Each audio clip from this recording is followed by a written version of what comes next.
push stream back an hour from our normal time. Very unusual, but Mama and Papa Snooze are getting an award next week. And I'd like to go. I'd like to go see them get an award and, be recognized by their peers. So I'll just be starting a little bit late. They'll be I think it'll be wrapping up just shortly after our normal story time would start. So it gives me some time to get home, get situated and things like that. So yeah, I'm saying approximately we're shifting it back an hour next week. Just so that I can attend. Mama Snooze was kind of I don't think, you normally go on, at this time. I don't know if that sounds possible with your schedule. And I was like, I can push it back to come see you be organized and organize this and have this recognition. So humble Mama and Papa Snooze, certainly.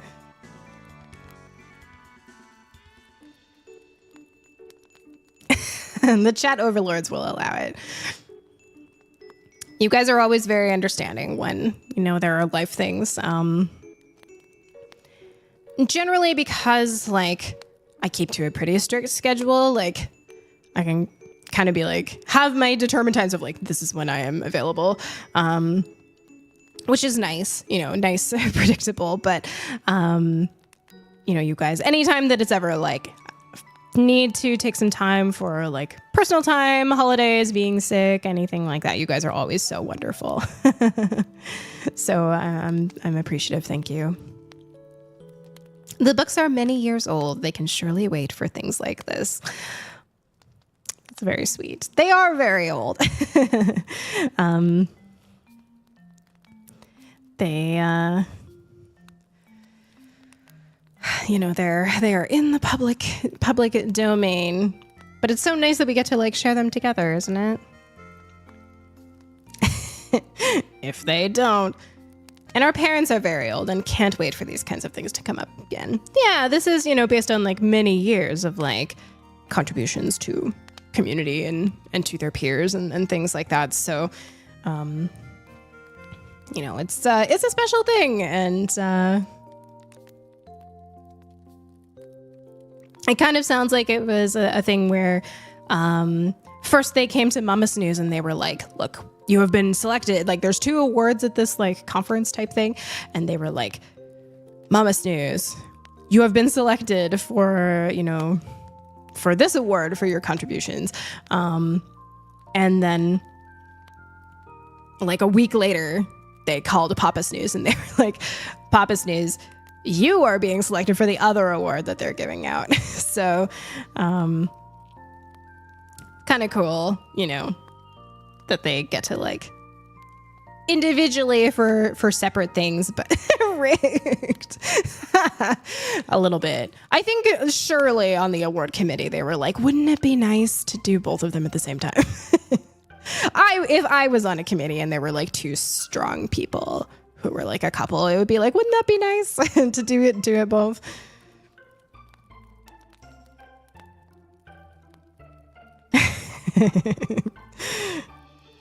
That's so funny.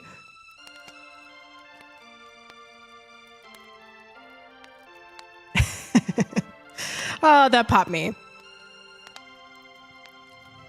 Oh, there's the minion, or minior that we didn't get. But we have a Caterpie next. Feel free to pokey catch, you guys.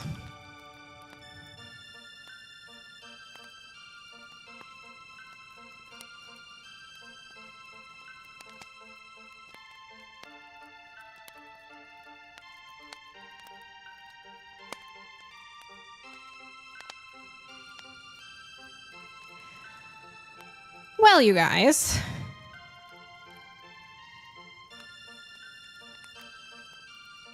We're going to do a little bit of a recap of where we've gotten to in North and South, including what we read last week. It's a little bit of a bummer last week, wasn't it?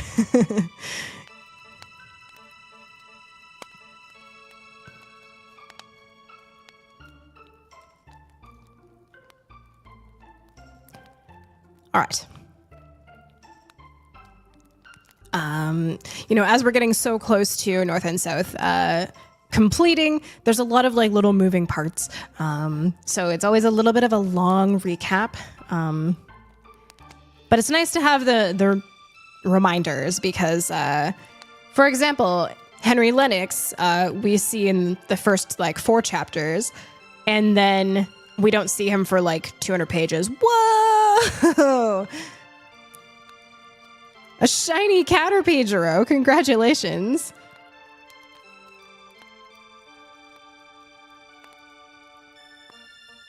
What do they look like? I think they're gold. Is that? Yeah. Let's see if I can find a picture of one.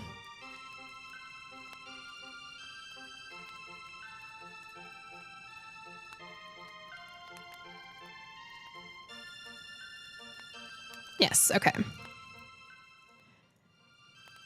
So Caterpies are normally green, but a shiny one is golden. That's what they look like.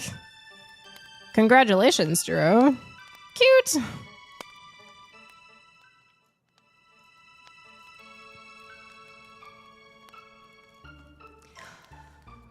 Alrighty. So, recapping of North and South. So yes, as I was saying, we see Henry Lennox in the first 4 chapters, and then we see him like 300 pages later, coming up with regards to Frederick's story. So, if you guys are like, snooze, you're giving me so many details. There's a lot of moving parts to the story, but let us hop on into a recap here. So we are following through this story through the eyes of our stubborn and opinionated heroine, Margaret Hale, who at the beginning of our story is living in the idyllic south of England with her parson father, an aristocratic mother, née Shaw, and she is married beneath her status. As the story begins, Margaret is helping her cousin Edith to be wed to military captain Lennox, and she is doted on by his brother, Henry Lennox. Margaret turns down Henry's proposal after he travels all the way to the south of England because she says that that is where she wants to be married someday. But Margaret's father, Mr. Hale, seems to be in some mental distress. And Margaret assumes that this is news about her brother Frederick, who is abroad. He was a member of the Navy on a ship that mutinied. If Frederick returns back to English soil, he'll be betrayed as a mutineer, and people on his ship who have returned have been hanged. So it could be a death sentence to come back to England. His current location is hiding near Spain. But since it's not Frederick troubling his mind, Mr. Hale confesses that he has doubts of his faith and feels that he must leave his post as a pastor. He has made arrangements for the family to sell their home and move to the industrial city of Milton Northern. He is a bit cowardly, very, very afraid of conflict, and Mr. Hale forces Margaret to be the one to break the news of their move to their mother. And Mrs. Hale is in very poor health. We've discovered she has a terminal degenerative condition. So for work in Milton, Mr. Hale has set up work as a tutor, and his first pupil is Mr. John Thornton, a wealthy owner of a cotton mill. He and Margaret end up clashing in culture and values and having healthy debate with alongside Mr. Hale. She believes that Northerners are very cold and calculating.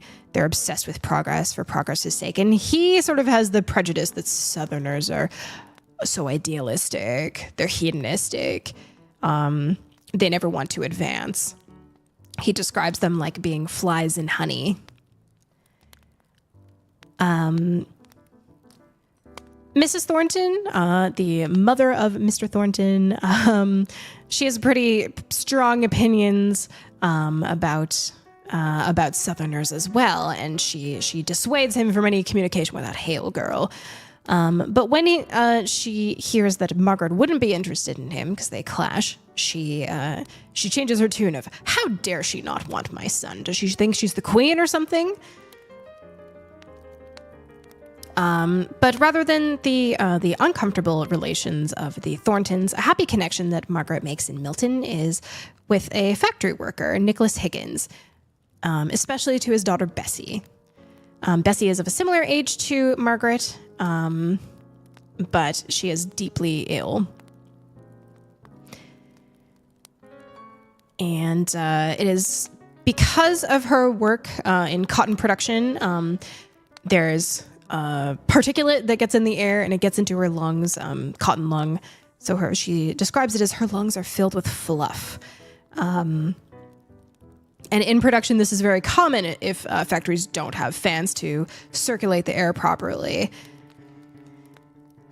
So we can see that, the laborers are living in very poor conditions, and a strike has happened among the factory workers. Mr. Higgins, Nicholas, is among the union organizers.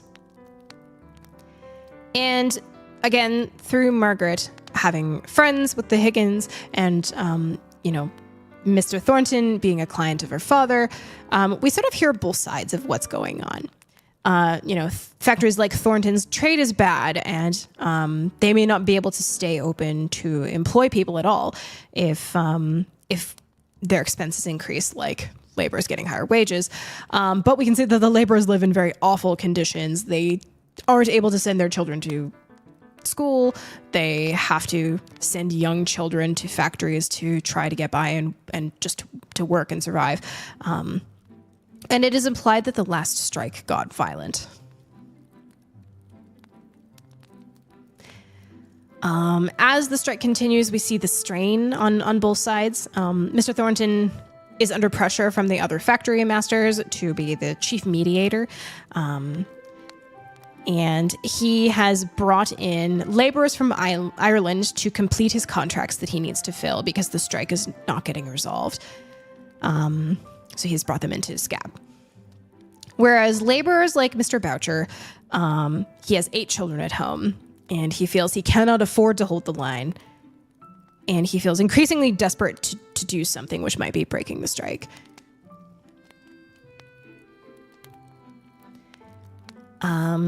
So because we have learned that Mrs. Hale's condition is very poor, the doctor recommends that Mrs. Hale may feel more comfort if she slept on one of the things of new fashion, a waterbed.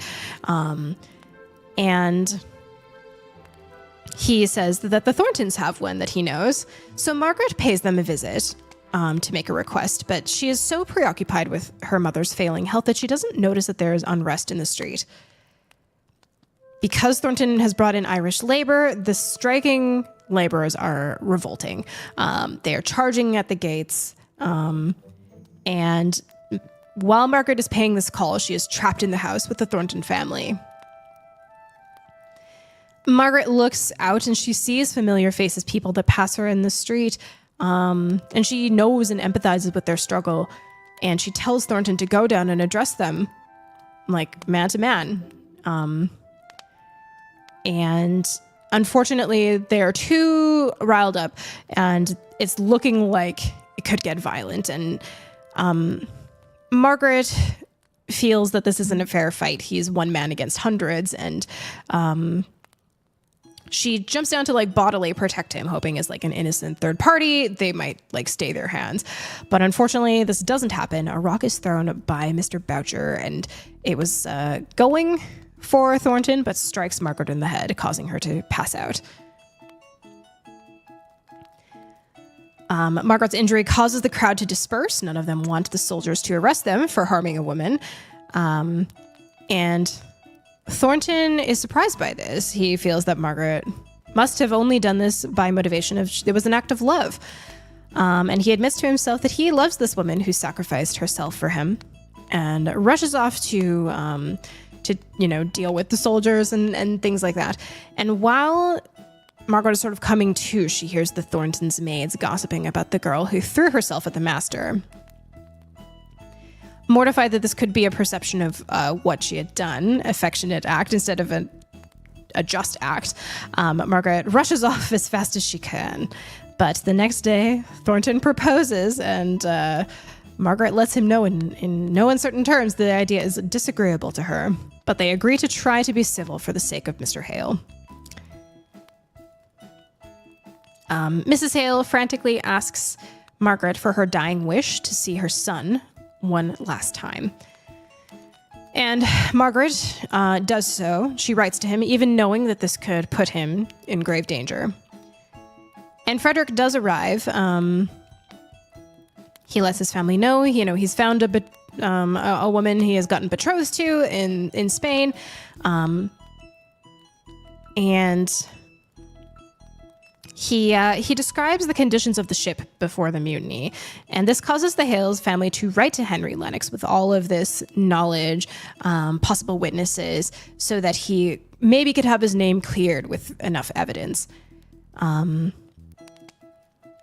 Unfortunately, during this time, Mrs. Hale does die, and while Dixon is out preparing things for the funeral, she has a run-in with an old acquaintance, Mr. Leonards, who makes it clear he is hunting Frederick.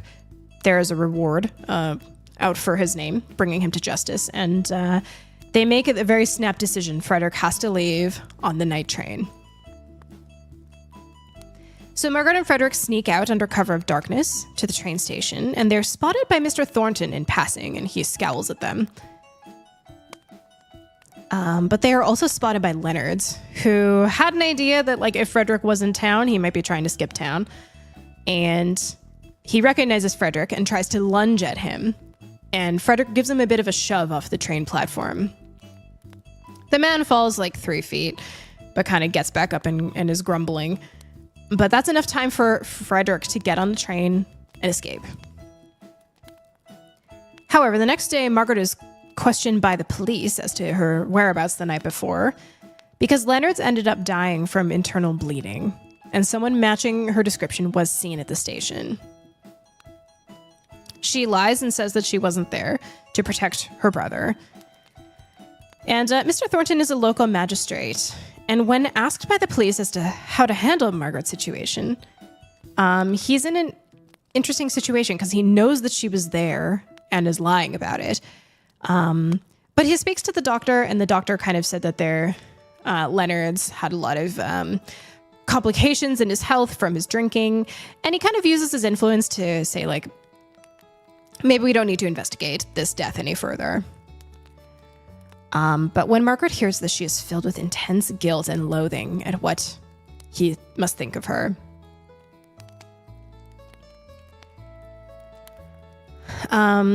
So Margaret is worried about the Higgins family after Bessie's death and finds that Nicholas has been emotional, he's been drinking too much, and he hasn't been able to find work since the factories reopened because he was such a prominent figure in the labor relations.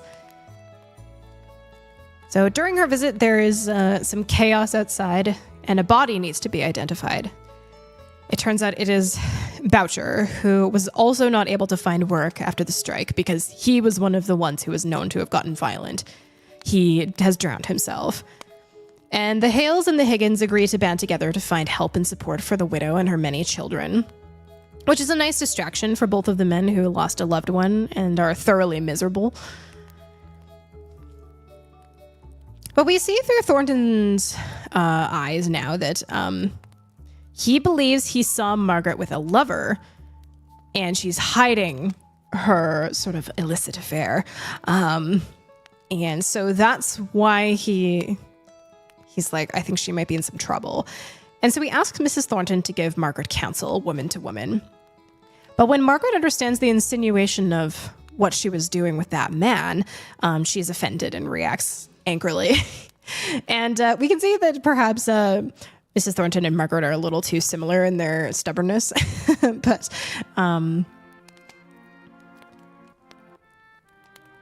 We also see that on Margaret's advice, Higgins asks Thornton for a job, and he in the end agrees when he finds out that, Nicholas is really dedicated to being open and honest with him. And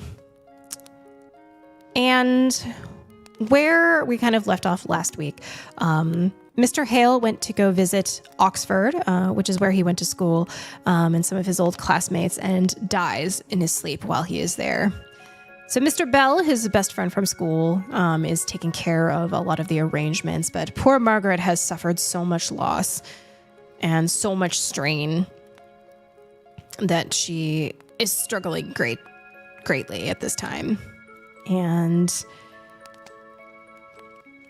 her Aunt Shaw, Edith's mother, sort of sweeps in and kind of takes control of everything. She clearly does not like Milton. She thinks this place is dirty and smoky and caused her sister to die. But we see Margaret sort of giving a goodbye to Milton, saying goodbye to the Higginses, giving a quick goodbye to the Thorntons.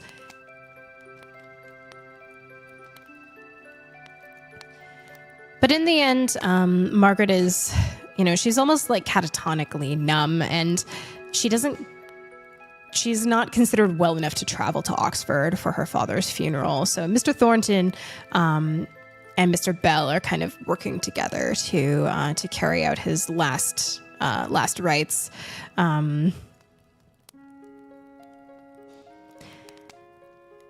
And where we left off last time, Margaret has now been taken away by her family. She is in London, and she's getting a little bit of a reconnection with Henry Lennox, and seeing Mr. Bell.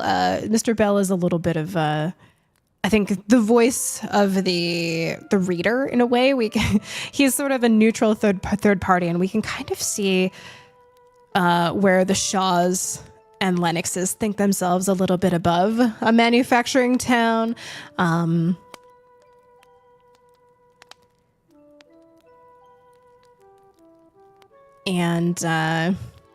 Mr. Bell and Henry Lennox have a little bit of a butting heads over Margaret, both kind of thinking that they're doing the right thing by her. Oh my goodness. What? Arcaria got a shiny too. Hang on. Shiny Numal. See, Arcaria, you went without on a shiny for so long, and now you've become the Pokemon master of the shinies. So that's what these guys look like here. So the normal Numal is the one with the green hump, but the blue hump is the shiny version. Congratulations, Arcaria. That's amazing. So we also have our Stream Raiders battle ready. Good timing. I thought that might be the case, kind of just as we're getting up to our, actually starting our chapters, finishing our recap. So, thank you guys so much for dropping in on this Stream Raiders battle. Oh, the bot didn't actually tell me. But there's 13 allies on the battlefield. Let's go take them out. Oh yeah, you guys crushing it. Congratulations on the 2 shinies tonight, you guys. I'm curious now how many shinies I actually have from this channel now. It does tell you how many shinies have been caught in your channel. So let me take a quick little look. How many are there?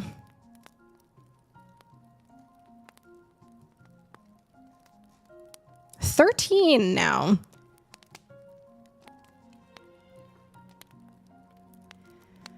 Arcaria, twice. Jiro twice. Crazy K twice. Fatangle once, looks like. Me 4 times. Wait. 4 times, yeah. Superfan got one, and Sadriana got one as well.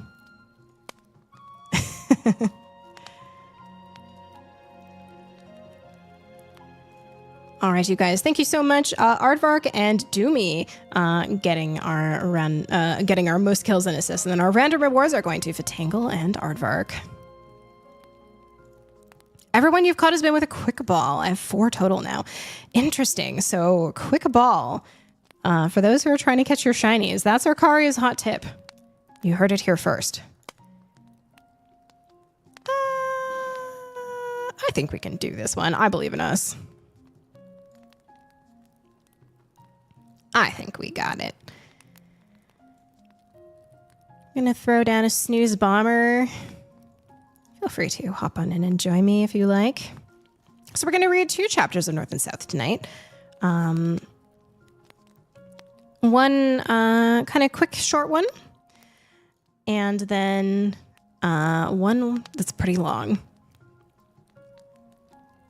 So let me have a little bit of glugs of my tea before we jump on in.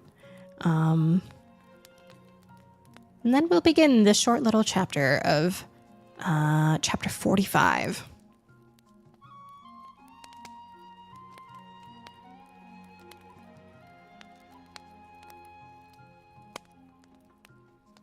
Oh, I also need to change up my music. This is still my Anne playlist.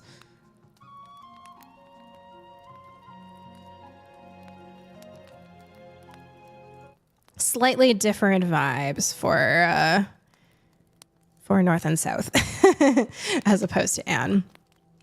Thanks so much for that epic aardvark. I appreciate it. All right, you guys.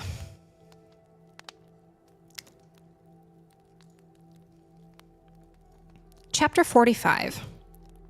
Not all a dream.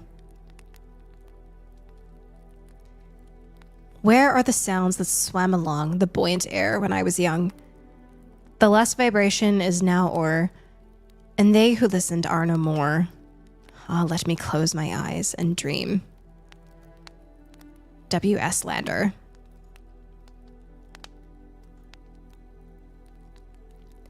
The idea of Helston had been suggested to Mr. Bell's waking mind by his conversation with Mr. Lennox, and all night long it ran riot through his dreams.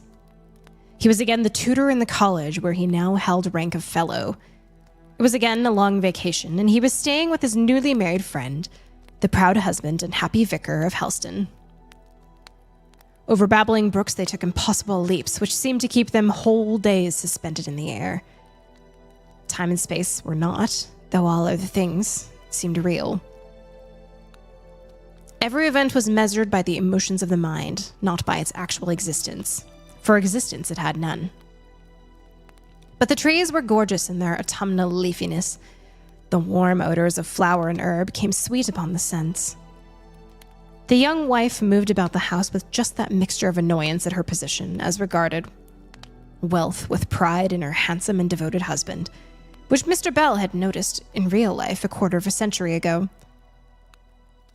The dream was so lifelike that when he awoke, the present life seemed a dream. Where was he? In the close, handsomely furnished room of a London hotel. Where were those who spoke to him, moved around him, touched him not an instant ago? Dead. Buried. Lost forevermore, as far as Earth's forevermore would extend. He was an old man, so lately exultant in the full strength of manhood. The utter loneliness of his life was insupportable to think about. He got up hastily and tried to forget what nevermore might be in a hurried dressing for the breakfast at Harley Street. He could not attend to all the lawyer's details,